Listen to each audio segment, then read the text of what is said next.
All right. Roll sound. 73 Charlie, take 2, right track, speed. I've always been a fan of genre movies, and I think that something that intrigued me with this movie is that it's not a gore fest. It's just very scary and I think suspenseful due to the nature of the story. Oh, God, I'm starving. What? What is it? What is it? What? It's getting more. Joe Gangemi and I have been friends for a long time, and we both write a lot of horror movies, and we've been kicking around ideas for years. He had this story about priests giving last rites to some kids who died in a car accident, and I had an idea about doing the world's smallest haunted house movie, which was 2 people set in a car, and the car is haunted. And somehow we put these ideas together, and we got Windchill.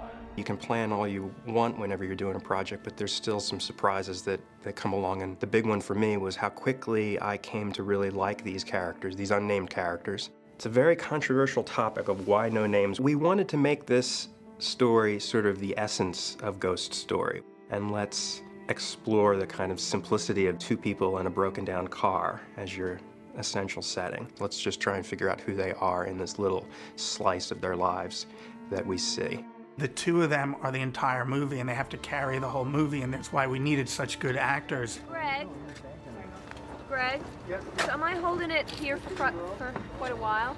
I read it in like an hour and then had a completely sleepless night. And I woke up in the morning, I thought, this is really something I want to do. You know, it's a good sign that off the page, it's frightening. And it's a character piece, you know, it's a real character story.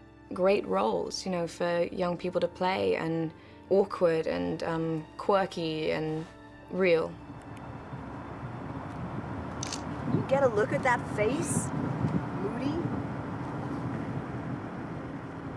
What? At the core of this horror story is, you know, a true dynamic between 2 real people, and I think that's really what stood out for me. And obviously the unique thing about horror is that there are things happening to the characters in the script that wouldn't be happening to anybody in their normal life. But, you know, if we want people to identify with their struggle, we have to make them as real as we can. So here's what I'm thinking. He's in the front. I'm just somebody who likes a challenge, I think, and I think it inspired me, the script, to kind of try something new. It's that disabling fear that I don't think I've ever really experienced, and so you just channel as much as you know and let it escalate. It's okay. Stop, please stop. It's okay.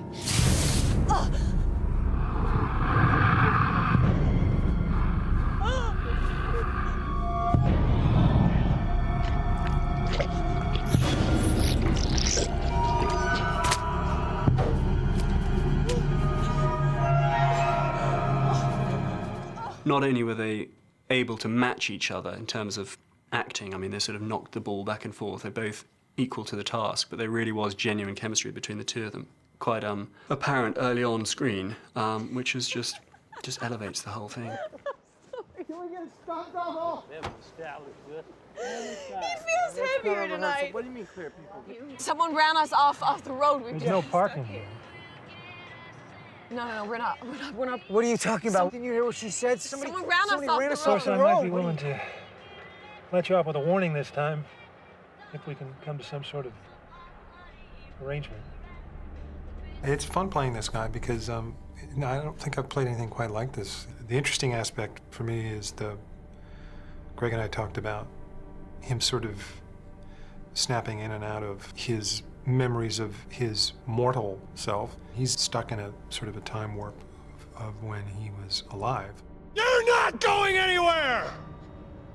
Martin is really terrifying on screen, and Martin brings levels of secrecy and deviousness and a kind of chilling calm to the role of this highway patrolman. He did it with stillness and with a particularly glassy, icy stare.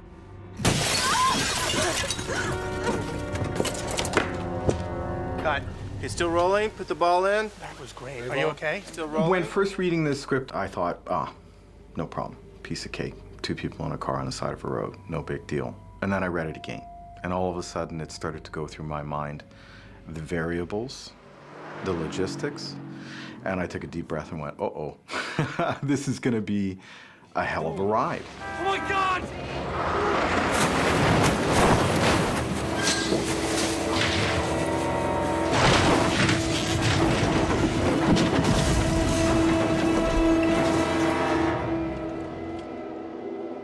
It's an extremely complicated movie to film.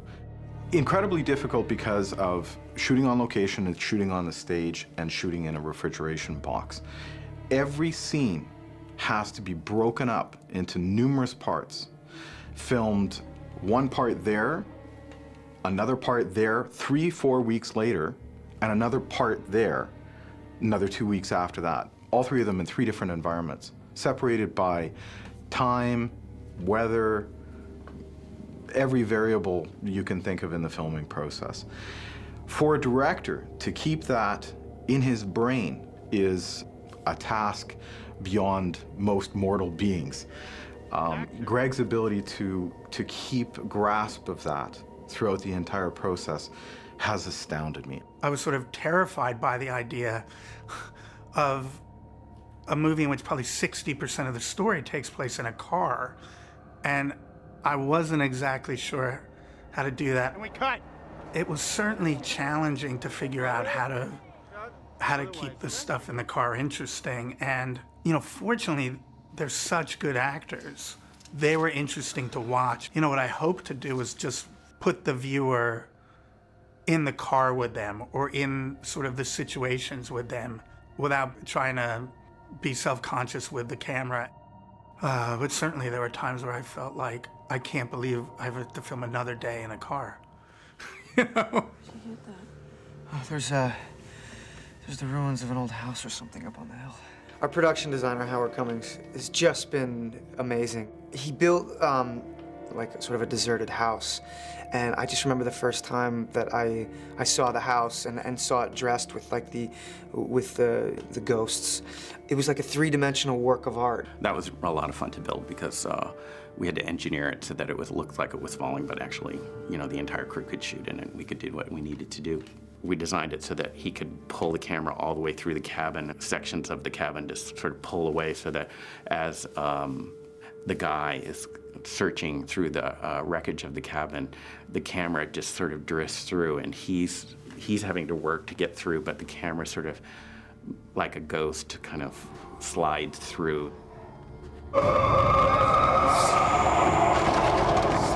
His sets are so eerie and stark.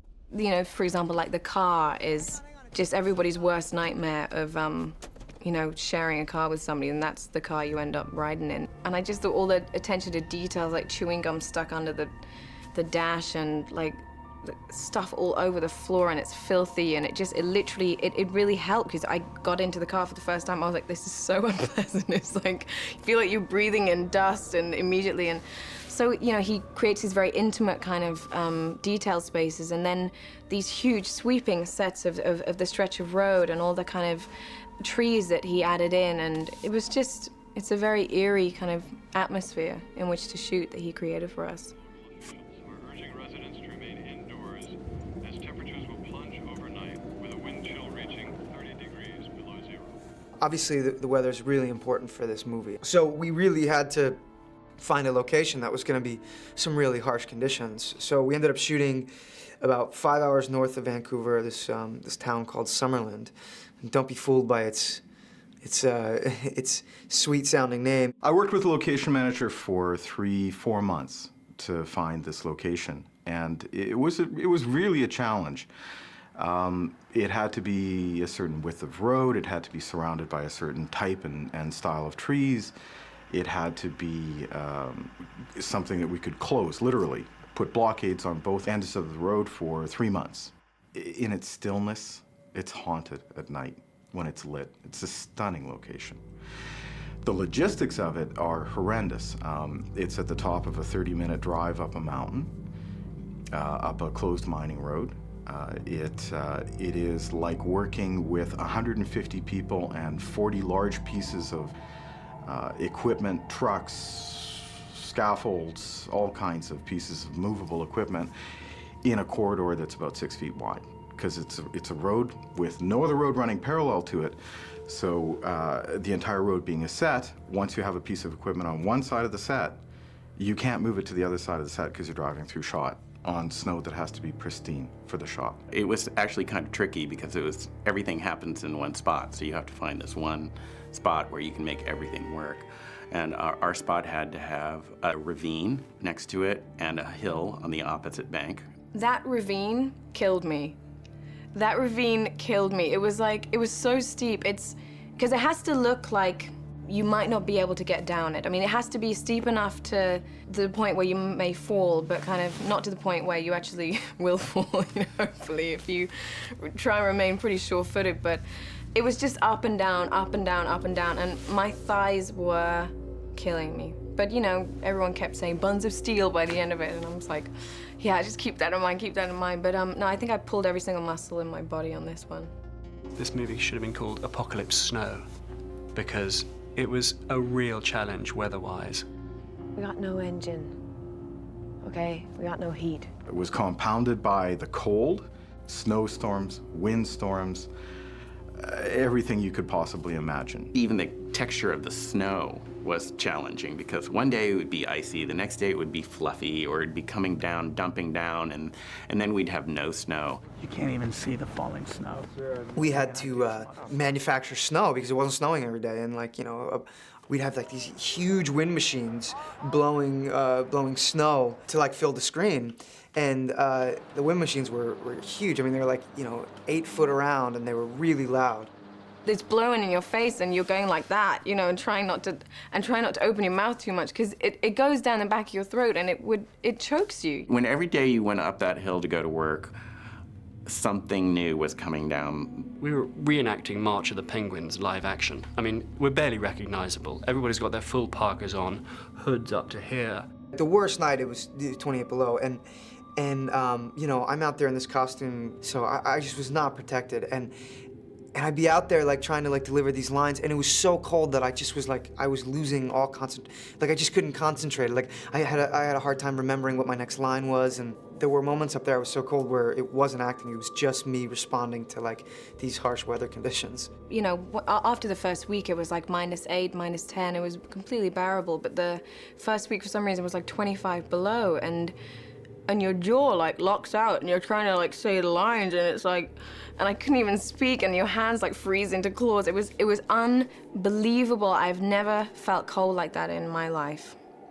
Never. And people's eyelashes froze. People would be in these balaclavas, and their eyelashes were white. It was that cold. We struggled through it, but we got through it. And the actors and the crew and everybody really pulled together, and it was, we managed to have fun. And Bought from Black Market Perka. there was this kind of camaraderie on the set of we're all sort of in this together, freezing our asses off. I think the biggest challenge in approaching the design of this project was how we lit it. Doing nighttime shooting is difficult when there's no light sources. You have to sort of have, quote unquote, moonlight.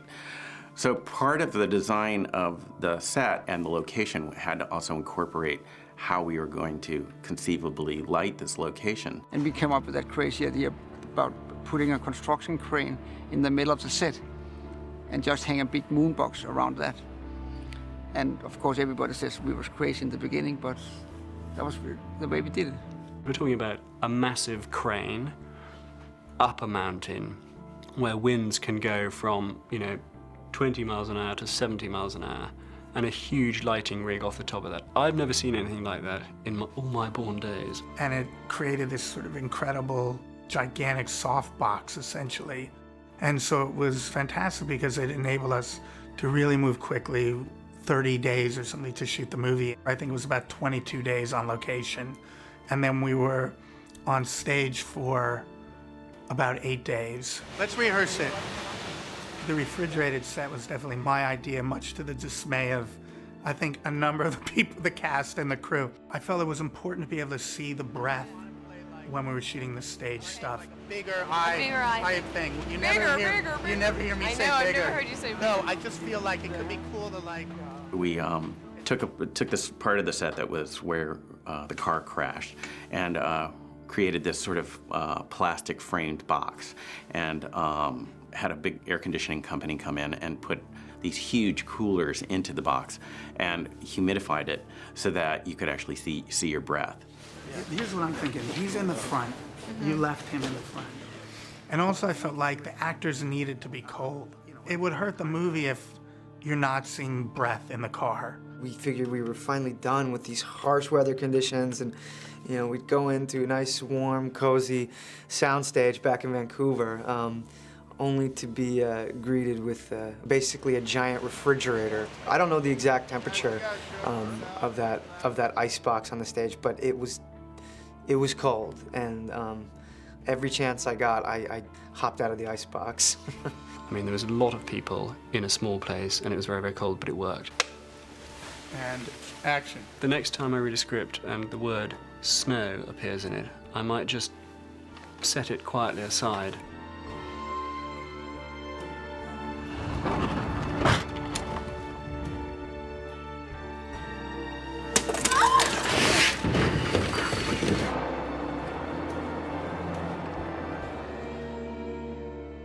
They couldn't have gotten stuck in a sandbank outside of Palm Springs. I promised everyone involved when they were freezing up on the mountain that the next one will take place in the Caribbean.